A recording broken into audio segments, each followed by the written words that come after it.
आपका एबीपी गंगा में। मैं हूं आपके साथ प्राची पारशर। उत्तराखंड प्राइम की शुरुआत कर रहे हैं रुड़की की खबर के साथ, जहां दो संगठनों के लोगों के बीच विवाद हो गया और देखते ही देखते एक दूसरे तरफ से लगातार धक्का मुक्की होने लगी। हंगामा इतना बढ़ा कि पुलिस मौके पर पहुंच गई।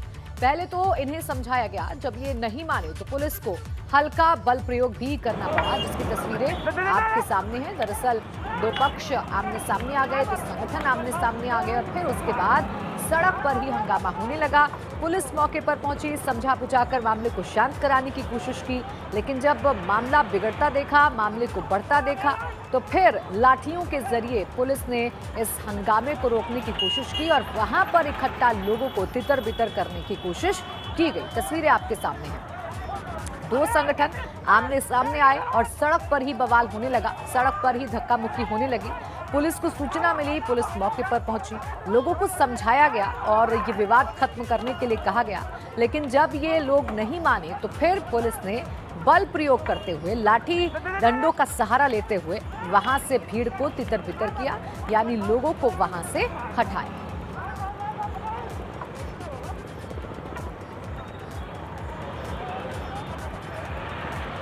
तो एक्सक्लूसिव तस्वीरें आप एबीपी गंगा पर इस वक्त देख पा रहे हैं।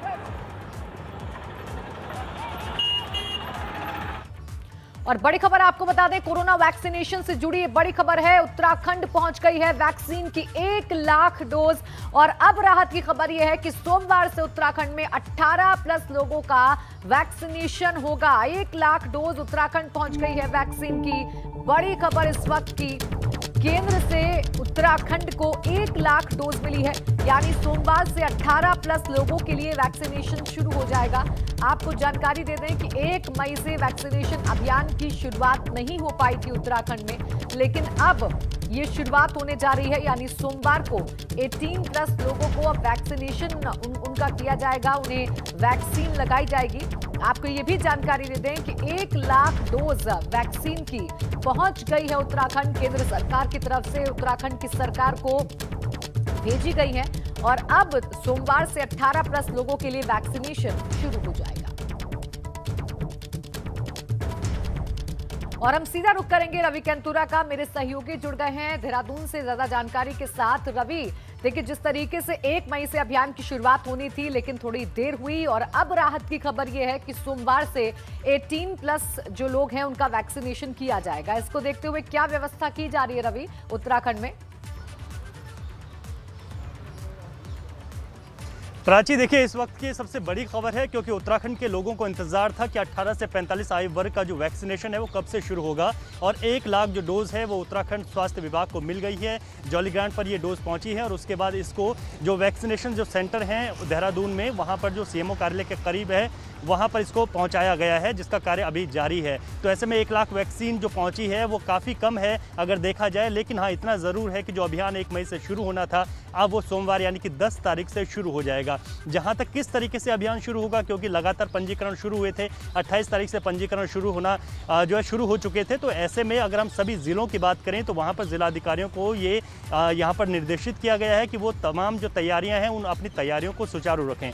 तो ऐसे में अगर देखा जाए तो जो पंजीकरण हुए हैं वो काफ़ी बड़ी संख्या में हुए हैं और उन पंजीकरण को देखते हुए लोग अब 10 तारीख से जब वैक्सीनेशन अभियान शुरू होगा तो उसमें अपनी सीट्स को देख सकेंगे। जिन लोगों ने पंजीकरण कराया है वहाँ पर उस ज़िले में कितनी सीट हैं, जहाँ पर कि जिन जिन लोगों को उस दिन बुलाया जाएगा उनका क्या अपॉइंटमेंट है, उसको देखते हुए उन लोगों को अब वहाँ पर जाना होगा। तो हम ये कह सकते हैं कि ये शुरुआत हो जाएगी। बहुत कम डोज पहुँची हैं, क्योंकि अभी हमें करीब हम बात करें तो जो सरकारी आंकड़े हैं वो कहते हैं कि 50 लाख इसमें एक संख्या आती है जिन लोगों को ये वैक्सीनेशन होना है 18 से 45 साल। तो ऐसे में 1 लाख जो वैक्सीन उत्तराखंड पहुंची है, यहाँ पर अब वैक्सीनेशन शुरू हो जाएगा। सोमवार से वैक्सीनेशन शुरू हो जाएगा, जिसका उत्तराखंड को काफ़ी इंतजार था, क्योंकि 1 मई से इसने शुरू होना था। वैक्सीन की डोज नहीं पहुंची थी। अभी जो 1 लाख वैक्सीन पहुंची है वो कोविशील्ड वैक्सीन उत्तराखंड में पहुंची है। इसके बाद जो अभी और जो डोज पहुंचेगी वो कोवैक्सीन की डोज भी यहाँ पर पहुंचेंगी। लेकिन जो अगर हम बात करें तो 90% कोविशील्ड वैक्सीन जो है यहाँ 18 से 45 आयु वर्ग को लगाई जाएगी। 10% जो है अगर हम बात करें तो कोवैक्सीन की डोज 18 से 45 आयु वर्ग के लोगों को दी जाएगी। तो एक अच्छी खबर है कि जो वैक्सीनेशन का इंतजार था, क्योंकि अभी हमारे पास सिर्फ एक विकल्प है कि अगर हम सुरक्षित रहेंगे तो वैक्सीन अगर लग जाए तो कहीं ना कहीं एक हालातों को देखते हुए जब रवि लगातार उत्तराखंड में आंकड़े बढ़ रहे हैं और लगातार ये आंकड़े भयावह रूप ले रहे हैं। शुक्रिया तमाम जानकारी के लिए रवि। और अब बात करेंगे मुख्यमंत्री तीरथ सिंह रावत की। मुख्यमंत्री तीरथ सिंह रावत ने वीडियो कॉन्फ्रेंसिंग के जरिए अधिकारियों के साथ बैठक की। इस दौरान कोरोना की मौजूदा स्थिति और वैक्सीनेशन पर बातचीत हुई। मुख्यमंत्री ने 18+ लोगों की जल्द से जल्द टीका लगाने की प्रक्रिया शुरू करने के निर्देश दे दिए हैं। इसके साथ ही मुख्यमंत्री ने सभी डीएम को यह भी निर्देश दिए कि शादी समारोह समेत दूसरे कार्यक्रमों में लोगों की निर्धारित संख्या से अधिक होने पर सख्त एक्शन लिया जाए। सीएम ने कहा कि कंटेनमेंट जोन पर विशेष फोकस किया जाए ताकि संक्रमण फैलने से रोका जा सके। मुख्यमंत्री ने निर्देश दिए हैं कि सेना के रिटायर्ड कर्मियों की भी मदद कोरोना के खिलाफ इस जंग में ली जाए। मुख्यमंत्री ने कहा कि कालाबाजारी और ओवर रेटिंग करने वालों के खिलाफ सख्त से सख्त कार्रवाई की जाए। तीरथ सिंह रावत ने कहा कि ऑक्सीजन की सप्लाई सुनिश्चित हो, अस्पतालों में ऑक्सीजन इस्तेमाल का ऑडिट होना चाहिए, साथ ही निर्माणाधीन ऑक्सीजन प्लांट का काम तेजी से पूरा किया जाए। ऑक्सीजन प्लांटों में बिजली की आपूर्ति बाधित नहीं होनी चाहिए।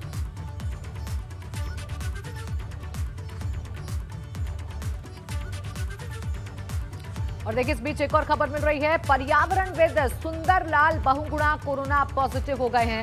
ऋषिकेश एम्स में उनको भर्ती करवाया गया है। तो ये अहम खबर, पर्यावरणविद सुंदरलाल बहुगुणा कोरोना पॉजिटिव हो गए हैं। ऋषिकेश एम्स में उनको भर्ती करवाया गया है। डॉक्टर ने कोविड की शुरुआती लक्षण उनमें बताए हैं। कई दिन से बुखार और कमजोरी की दिक्कत थी, जिसके बाद उनका टेस्ट कराया गया, रिपोर्ट पॉजिटिव आई और अब उन्हें ऋषिकेश एम्स में भर्ती करा दिया गया है। कई दिन से बुखार और शरीर में कमजोरी की दिक्कत थी, शिकायत थी, डॉक्टर को दिखाया गया, कोविड टेस्ट हुआ और उसके बाद रिपोर्ट पॉजिटिव आई। पर्यावरणविद सुंदरलाल बहुगुणा कोरोना पॉजिटिव हैं और फिलहाल बेहतर इलाज के लिए, सुविधा के लिए उनको एम्स में, ऋषिकेश एम्स में भर्ती करा दिया गया है।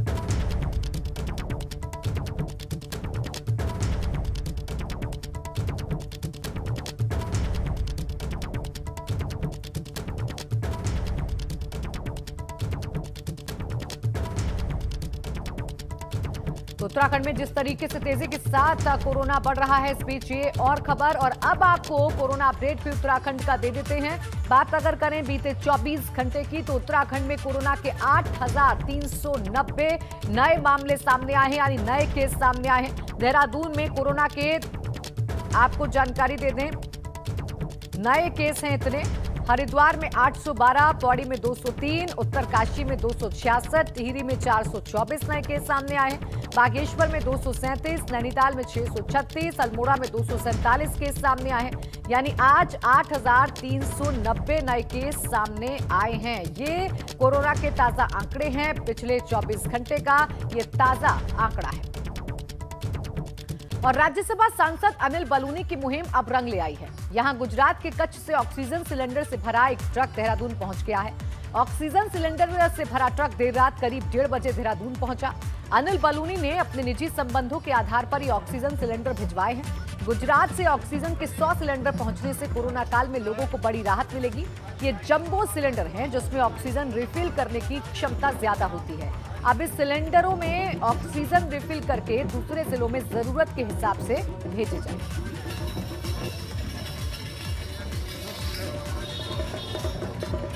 राज्यसभा सांसद अनिल बलूनी इस कोरोना काल में उत्तराखंड के लिए हर संभव प्रयास और मदद कर रहे हैं। और अगर हम बात करें तो इस वक्त मैं आपको दिखा दूं कि राज्यसभा सांसद अनिल बलूनी ने गुजरात से जम्बो ऑक्सीजन सिलेंडर का ट्रक जो है भेजा है। और इस सिलेंडर का ट्रक जो है अभी यहाँ पर पहुँचा है देहरादून में। और देहरादून में इस सिलेंडर के ट्रक को आप देखेंगे कि यहाँ पर अभी इससे जितने भी सिलेंडर हैं उनको यहाँ पर उतारा जा रहा है। इन सब सिलेंडर्स को जितने भी जो अस्पताल हैं जहाँ पर भी रिक्वायरमेंट होगी उनके अनुसार ये दिए जाएंगे और इससे प्रदेश में एक बड़ी राहत मिलेगी। ये रिफिलिंग किए जाएंगे और जितनी भी इनकी आवश्यकता होगी उस हिसाब से रिफिल होंगे और उसके अनुसार जिस अस्पताल में ज़्यादा इनकी ज़रूरत है वहाँ पर इनको वितरित किया जाएगा। एडीएम साहब हैं, उनसे बातचीत कर लेते हैं। सर, जो सिलेंडर आए हैं वो कितने सिलेंडर हैं, कहाँ से आए हैं सर? ये 100 सिलेंडर्स हैं और गुजरात से आए हैं और माननीय राज्यसभा सांसद अनिल बलूनी जी के सहयोग से प्राप्त हुए हैं। और ये जो डी टाइप जंबो सिलेंडर होते हैं वो ये हैं और जिनको कि हॉस्पिटल्स वगैरह में प्रयोग में लाया जाता है। एडीएम साहब, इनके वितरण का किस तरीके से रहेगा, क्या प्लान अभी आपको? ये अभी वितरण का प्लान अभी जिलाधिकारी महोदय से वार्ता करके किया जाएगा और कुछ सिलेंडर्स तो हम यहाँ पे रखेंगे और कुछ शायद इसको अन्य जनपदों में भी दिए जाने की योजना हो सकती है। सिलेंडर्स की काफ़ी किल्लत थी, इसको देखते हुए कितनी राहत देखते हैं? हाँ नहीं, इससे बिल्कुल काफ़ी राहत मिलेगी क्योंकि जो ऑक्सीजन को कैरी करने के लिए जो सिलेंडर्स हैं उनकी उपलब्धता अभी आज की डेट में काफ़ी सीमित हो गई है क्योंकि पूरे देश में महामारी है। तो इसको देखते हुए इन सिलेंडर्स के आने से काफ़ी राहत मिलेगी। बिल्कुल निश्चित तौर पर, क्योंकि ख़ास तौर पर सिलेंडर्स की ज़्यादा किल्लत है और ऐसे में अब ये जो जैम्बू सिलेंडर हैं इनमें काफ़ी क्षमता है कि किस हिसाब से ऑक्सीजन जो है इन पर जो रिफ़िल किया जाए और जो अस्पताल हैं जहाँ पर बहुत ज़्यादा इसमें ज़रूरत है वहाँ पर इनको दिया जाएगा। तो एक अच्छी पहल है और इसी हिसाब से लगता है कि तमाम लोगों को अपने अनुसार जितनी भी हर संभव कोशिश और मदद हो सके वो करनी चाहिए, क्योंकि इस कोरोना काल में जिस तरीके से लगातार मामले बढ़ते जा रहे हैं उन मामलों के बीच इस तरीके की मदद बेहद ज़रूरी है। अपने सहयोगी क्रिस्टोफर लॉरेंस के साथ रवि कैंतुरा, एबीपी गंगा, देहरादून। कैबिनेट मंत्री गणेश जोशी ने अनिल बलूनी के प्रयासों की सराहना की। गणेश जोशी ने कहा कि बलूनी की ये कोशिश काबिले तारीफ है।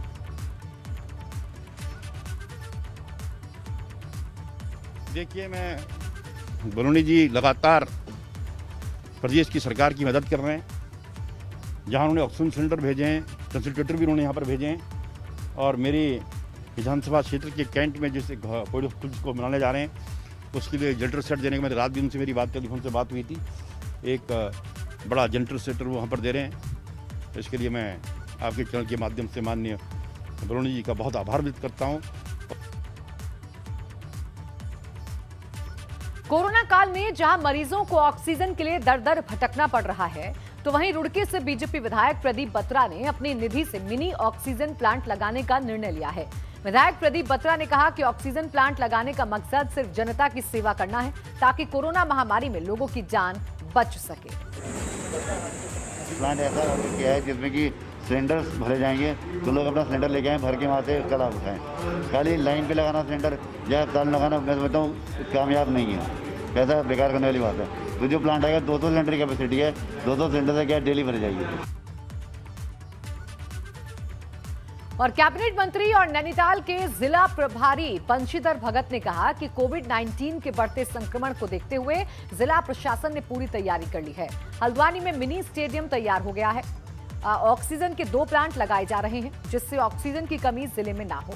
इसके साथ साथ स्वास्थ्य विभाग को दिशा निर्देश दिए गए हैं कि कोविड में कोई भी लापरवाही नहीं बरती जाए।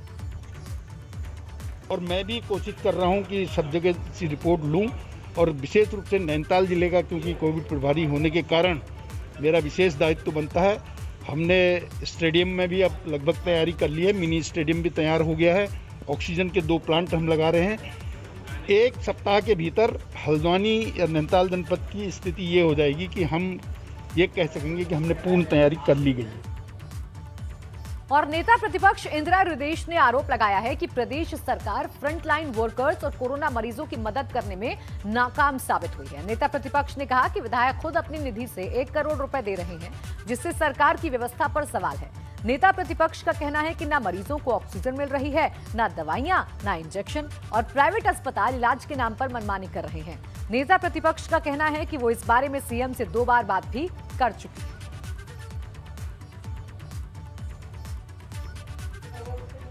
ऐसा पूरी तरह सरकार कोरोना मरीजों की और फ्रंट लाइन वॉरियर्स हैं जो उनकी मदद करने में पूरी तरह विफल रहे हैं। सरकार फेल हो गई है कोरोना में लोगों की मदद करने में।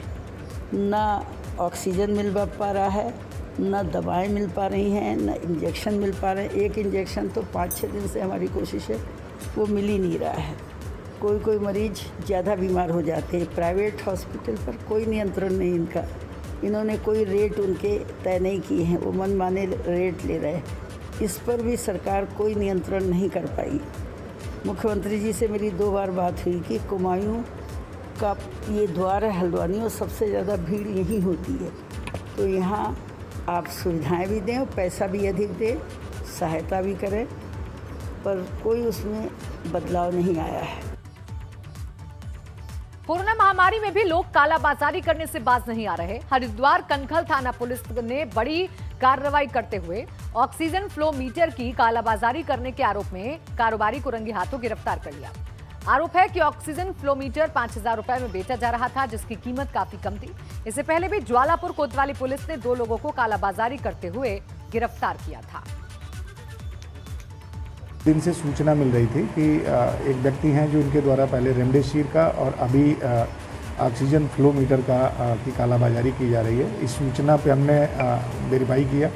वेरीफाई करने पे हमें कुछ चीज़ें मिली जो लगा कि हमें इस पे कार्रवाई करनी चाहिए। फिर इसी क्रम में कनखल क्षेत्र में एक व्यक्ति जिनका नाम परीक्षित कुमार है और इनको एक व्यक्ति के साथ 5,000 रुपये में ऑक्सीजन फ्लो मीटर की डिलीवरी करते हुए ऑन कैमरा पकड़ा गया है। इनके विरुद्ध मुकदमा पंजीकृत किया गया। देहरादून के कोविड प्रभारी मंत्री गणेश जोशी खुद ही शहर की व्यवस्था का जायजा लेने के लिए सड़क पर नजर आए। इस दौरान गणेश जोशी ने जिला पुलिस और पुलिस को निर्देश दिए कि अगर कोई बेवजह सड़कों पर घूमता नजर आता है तो उसके खिलाफ सख्त एक्शन लिया जाए।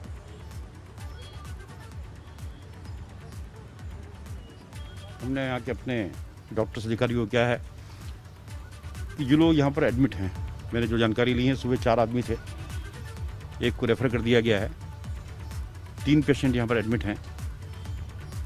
और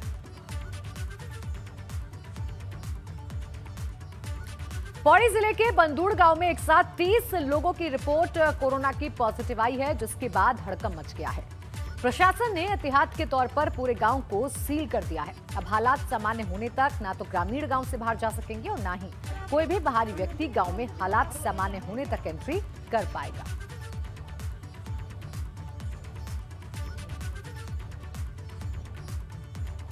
अल्मोड़ा में तेजी से बढ़ते कोरोना संक्रमण को देखते हुए जिला प्रशासन ने अब सख्ती बरतना शुरू कर दिया है। जिला प्रशासन ने हफ्ते में 2 दिन शनिवार और रविवार को पूर्ण कर्फ्यू लगा दिया है। इस दौरान सिर्फ आवश्यक सेवाओं को ही छूट दी गई है।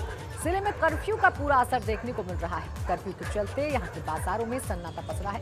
सारे व्यावसायिक प्रतिष्ठान बंद हैं। लोग सिर्फ जरूरी कामों को लेकर ही घर से बाहर निकल रहे हैं।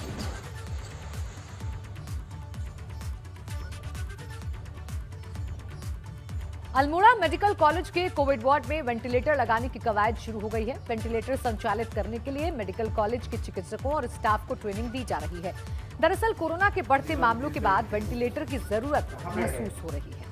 और लीवर का कहाँ बैठा है? वो वेंटिलेटर नहीं है, वो तो बाहर।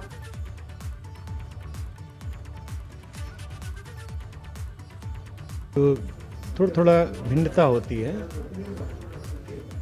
नॉन इन्वेजिव वेंटिलेटर है या जो इंट्यूबेट करने के बाद जो वेंटिलेशन हम करते हैं लंग्स का, उसमें उसकी टाइट्रेट कैसे करें, उसकी मात्रा को उचित मात्रा में देना है, क्योंकि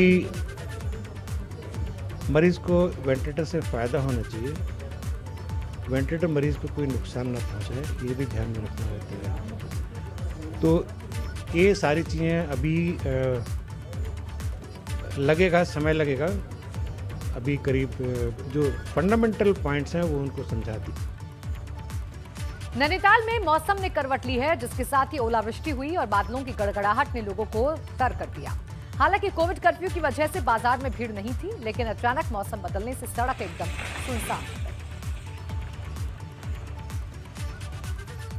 और बद्री विशाल के कपाट खुलने की परंपराएं अब शुरू हो गई हैं। जोशीमठ के नरसिंह मंदिर में सूक्ष्म रूप से तिमुंडिया मेले का आयोजन किया गया। इसमें गुड़ और चावल का भोग लगाया गया।